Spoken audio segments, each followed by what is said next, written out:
Bonjour à tous, j'espère que vous allez bien.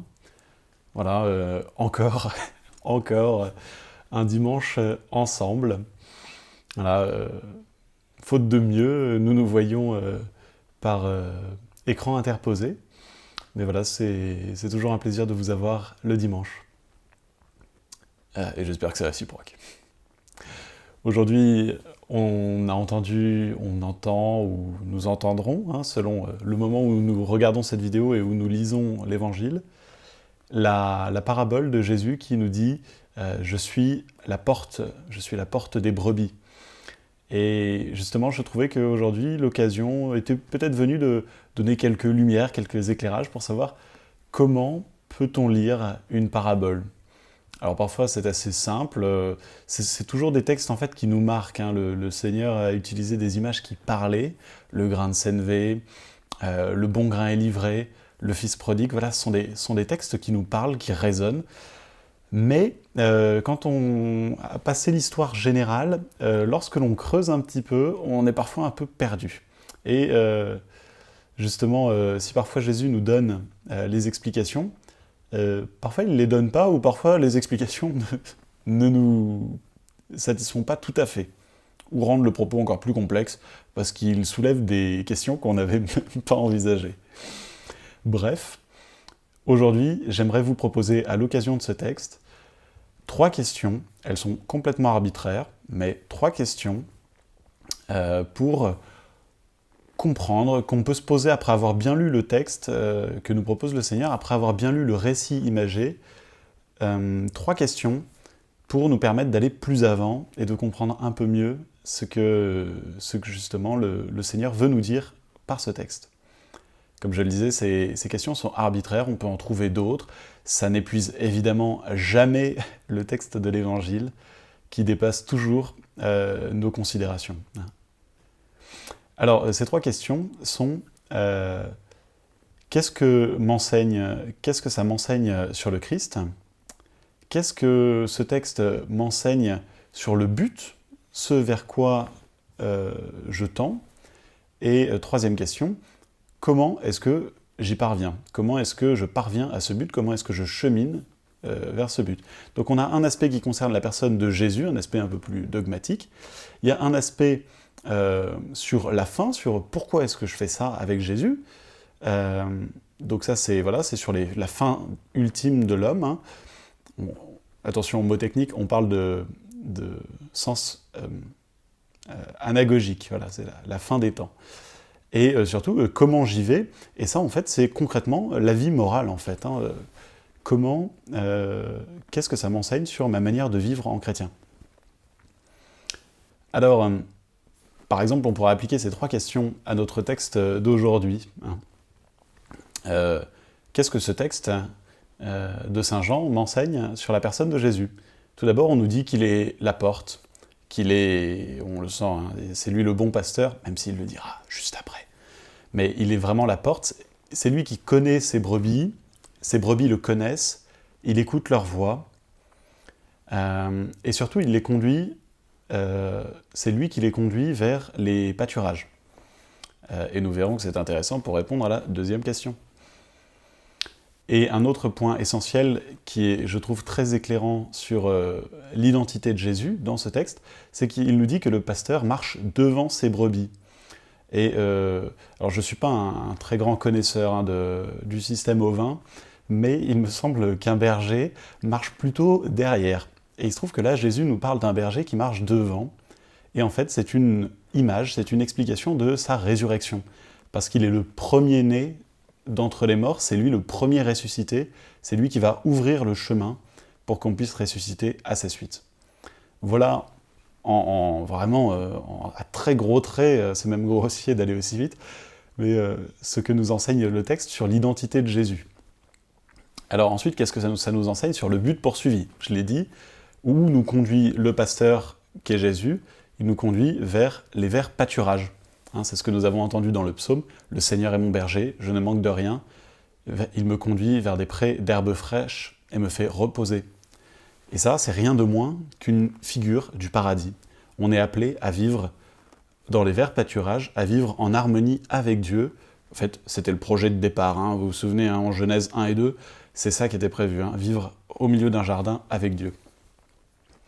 Et alors, qu'est-ce que ça nous enseigne sur le chemin, c'est-à-dire entre maintenant et ce vert pâturage, comment est-ce qu'on fait pour marcher avec Jésus?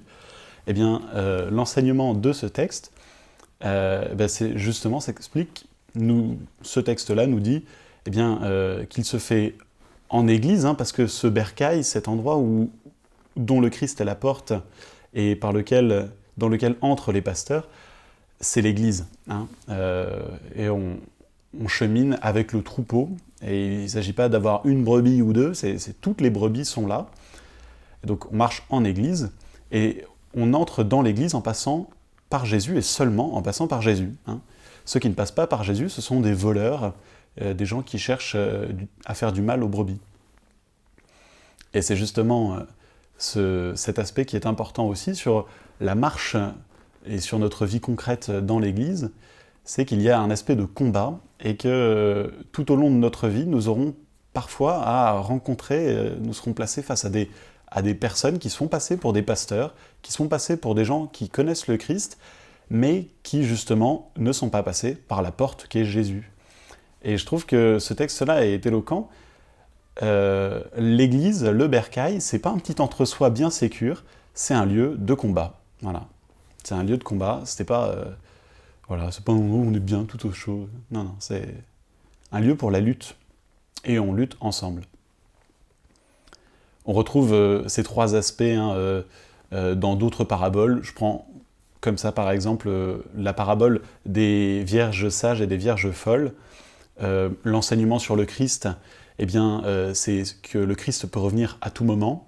L'enseignement sur la fin, ça nous enseigne que le Seigneur nous appelle à participer au festin des noces de l'agneau, l'alliance entre l'Église et le Christ, hein, c'est ce à quoi nous sommes appelés. On n'a plus l'image d'un pâturage, mais celle d'un festin. Et enfin, ça nous appelle aussi que dans ce chemin, le Seigneur nous invite à deux choses, à veiller déjà, mais aussi à être prévoyant en portant avec nous assez d'huile. Et cette huile, c'est la figure de notre charité, hein, voilà, qui brûle et qui éclaire. Voilà. Si j'ai assez de temps, je vous dirai aussi deux écueils à éviter, peut-être, quand on pose ces questions au texte et que l'on cherche à dialoguer avec la parole de Dieu. La première, ce serait d'avoir des conclusions trop rapides. Parce que la foi de l'Église, elle est fondée sur l'ensemble de l'Écriture, elle est fondée sur une tradition, c'est-à-dire 2000 ans de prière, de réflexion théologique. Bref, si l'une de mes conclusions, si l'une des réponses à ces trois questions s'oppose clairement à la foi de l'Église, c'est peut-être que je me suis trompé quelque part. Voilà, par exemple, je discutais un jour et quelqu'un me disait, dans la parabole du fils prodigue, s'il y a un père, s'il y a un fils, alors c'est le père éternel et le fils éternel. Ouais, mais bon, c'est pas Jésus qui est... on peut difficilement dire que Jésus a demandé dans l'éternité à son père de lui filer sa part d'héritage pour ensuite le dilapider. Hein, ça, c'est non. Voilà. Et justement, il faut plutôt voir dans la figure paternelle de cette parabole une illustration de la miséricorde et de la patience de Dieu et de Jésus donc, hein, qui ne renonce jamais à voir ses fils revenir vers lui. Deuxième petit écueil, c'est de chercher à tout prix une réponse à ces questions. Parce que là encore, la Bible forme un tout, et aucune des paraboles ne résume toute la foi chrétienne. Hein. On ne peut pas trouver de réponse au mystère du monde dans une seule image. C'est quelque chose de complexe et de multicolore en fait. Hein. Et donc il se peut qu'une parabole ne me donne pas de réponse précise à telle ou telle question. Par exemple, la parabole du riche et de Lazare, si elle nous explique pas mal, nous donne des lumières en tout cas sur la façon de vivre en chrétien ou sur la fin ultime à laquelle nous sommes appelés, elle donne assez peu de lumière sur la figure du Christ. Bon, on pourrait en débattre aussi, parce que finalement le Christ c'est vraiment le pauvre Lazare, dénigré, bon, mais c'est pas la question, mais vous voyez, on n'est pas l'écriture ne rentre pas forcément dans nos cases.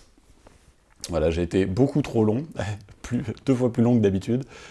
Je vous souhaite à tous une excellente journée, profitez bien, prenez soin de vous, et puis surtout, voilà, ne lâchez pas la parole de Dieu, elle est notre essence pour ces jours-là. Voilà. Bonne journée, au revoir.